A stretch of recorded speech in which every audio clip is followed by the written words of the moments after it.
Bom dia, pessoal. Vamos voltar aqui para a nossa aula de Direito Administrativo.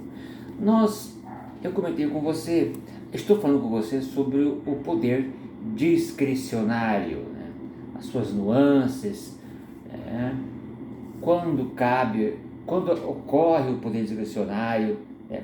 Falamos sobre o poder vinculado recentemente. Agora, eu parei justamente num exemplo que eu dei acerca do poder de desapropriação, né? O decreto expropriatório. Eu disse que nesse decreto existe, na verdade, são poderes híbridos. Temos o poder discricionário e o poder vinculado, né? O decreto expropriatório, como eu falei, é um caso clássico de ato discricionário, mas também tem a presença do ato vinculado. Por exemplo, quem pode expedir o ato de expropriação, o decreto de expropriação, é o Poder Executivo. Aí é um poder vinculado, né? Muito bom. No exemplo em questão, a margem de liberdade convive com a vinculação, né? As duas convivem quanto à competência, mesmo assim trata-se de um ato discricionário. Pessoal, só fazendo aqui um parênteses, eu estava vendo aqui, vamos entrar agora em breve falar um pouquinho acerca da Lei 8.112/90, mas para os concurseiros há um questionamento sobre a tatuagem. A tatuagem, ela pode desclassificar um candidato? Fica aí a observação. Eu devo falar sobre esse tema em breve, tatuagem, como que os tribunais vêm se comportando. O Supremo já se manifestou, já até decidiu acerca da temática, mas ainda é uma questão que vem sendo objeto de dúvidas nos editais, especialmente em relação ao concurso para militares. Bom, beleza, turma? Quando a gente fala aqui, tratando de direito administrativo, nós temos alguns expoentes, algumas figuras, alguns juristas importantes. E o professor Alexandre Maza, ele trouxe aqui dois nomes importantes que acho que vale a pena a gente falar um pouquinho, e claro, obviamente voltado para a questão do poder discricionário. O saudoso professor Eli Lopes Meirelli, ele diz que a discricionariedade somente pode residir no motivo ou no objeto. Olha aí o que ele fala: motivo ou objeto do ato administrativo. Já a competência, forma e finalidade seriam de requisitos obrigatoriamente vinculados. Fique atento a isso, porque isso pode ser objeto de concurso. Obviamente que são questões, né, postas numa prova de concurso. Ele frisa ainda, né, que a discricionariedade é aquela prática administrativa que envolve margem de liberdade. Já falamos que o ato discricionário há uma maior margem de liberdade para o gestor, enquanto que no ato vinculado não. A própria lei ela já delimita, né, o que tem que ser realizado pelo gestor. Beleza? Interessante isso aí. Ainda nessa esteira, essa mesma dinâmica, o professor Mas ainda citou também o professor Celso Antônio Bandeira de Melo. O professor Celso Antônio Bandeira de Melo é um dos maiores, né, os maiores administrativistas do Brasil. Até aconselho que você compre a obra. Ele editou uma obra agora em abril de 2023, né? É o curso de Direito Administrativo. Eu acho que para quem está fazendo concurso é uma excelente fonte de de, de estudo, de pesquisa, né? Então, o professor Celso, o que ele diz, né?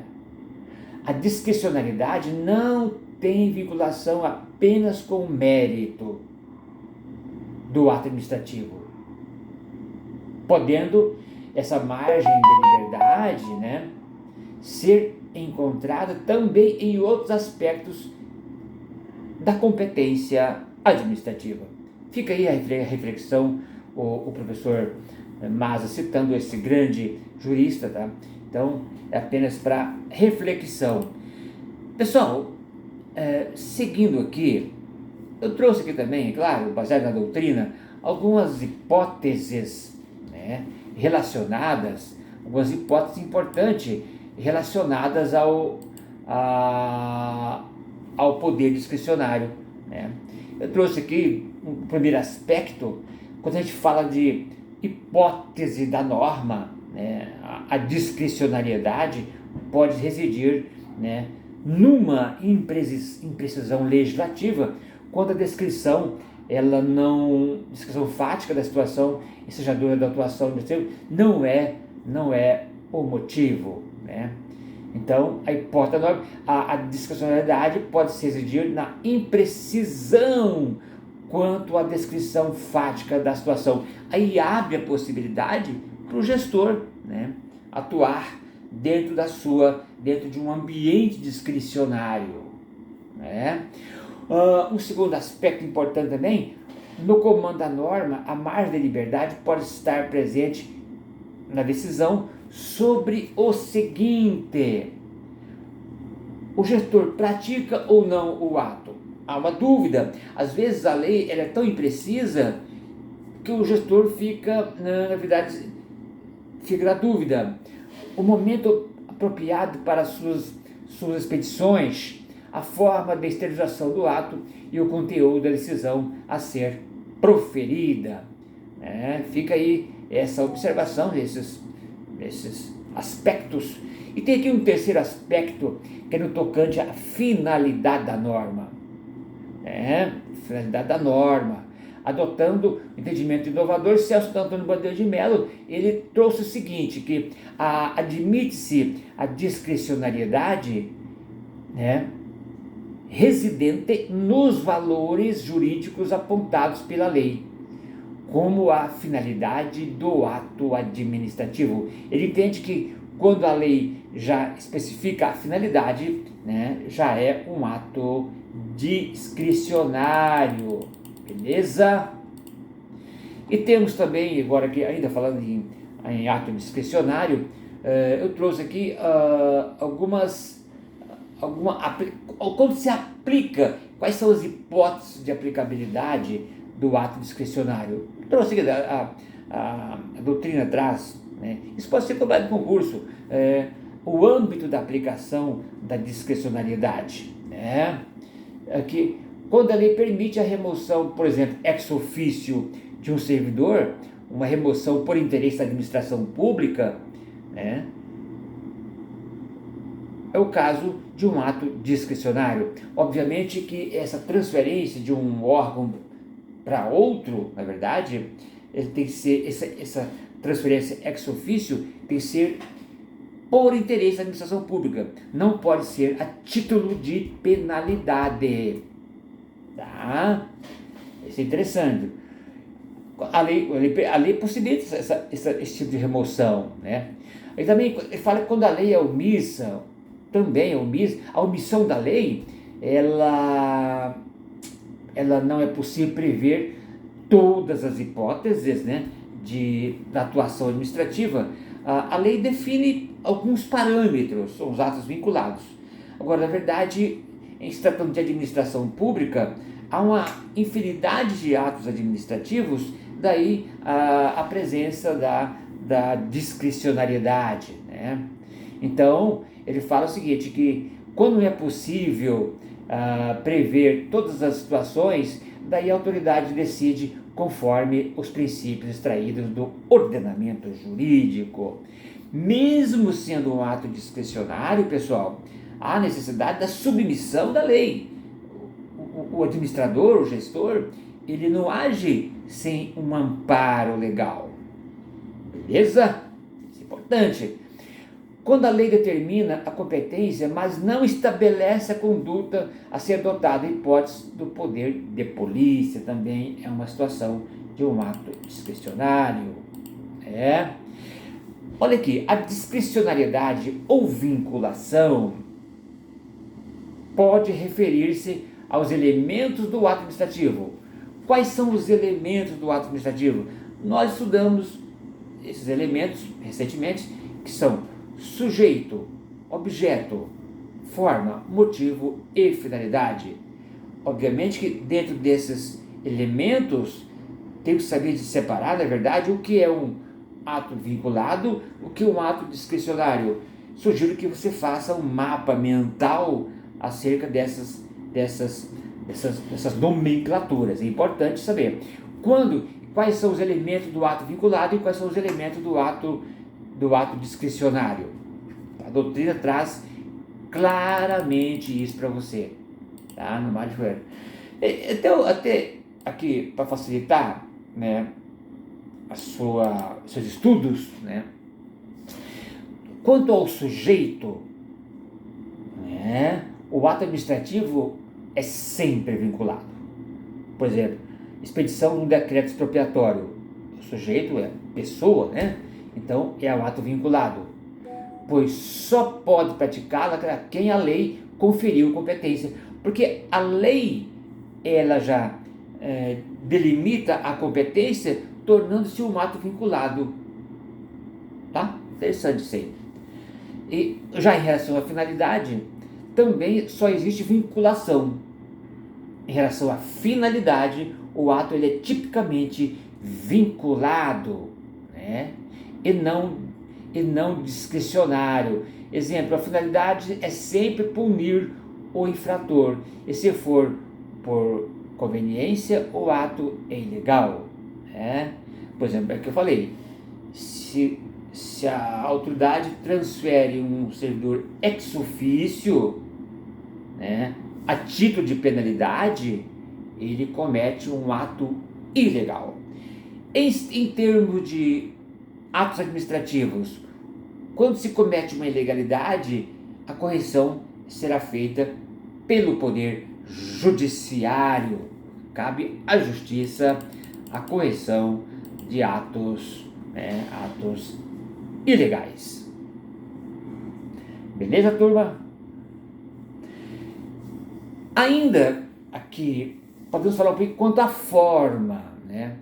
A forma do ato administrativo. Os atos são vinculados, né? Pois a lei previamente a define. Por exemplo, será expresso uma portaria, por exemplo, quando a forma de exercer algum ato administrativo, a lei diz, olha, tem que expedir uma portaria, uma resolução, um decreto, aí o ato ele é vinculado. Beleza, turma? E em relação ao motivo, eu trouxe aqui resumidamente para você, em relação ao motivo, tá? Como pressuposto de fato que antecede a prática do ato, né? Ele pode ser vinculado ou discricionário. Olha aí, quanto ao motivo, ele tem essa dubiedade, né? Ele é discricionário ou ele é vinculado. Será vinculado quando a lei utiliza noções precisas. Por exemplo, a aposentadoria compulsória é um ato administrativo vinculado. Tá? O servidor público implementou a idade, aliás, ele pode prorrogar, obviamente, por um período, mas até os 75 anos a aposentadoria ela é compulsória, tá? E o ato ele é vinculado, tá? Porque a lei assim diz, né? O motivo será discricionário. A lei não definir, deixando ao inteiro critério do administrador.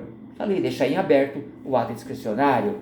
Se a lei define o motivo utilizando-se de noções vagas, né? Punir o servidor por falta grave, procedimento irregular, a lei prevê o tombamento, etc. Quando a lei ela não é precisa, ela é vaga, abre espaço para discricionariedade. Isso é muito comum no âmbito da administração pública.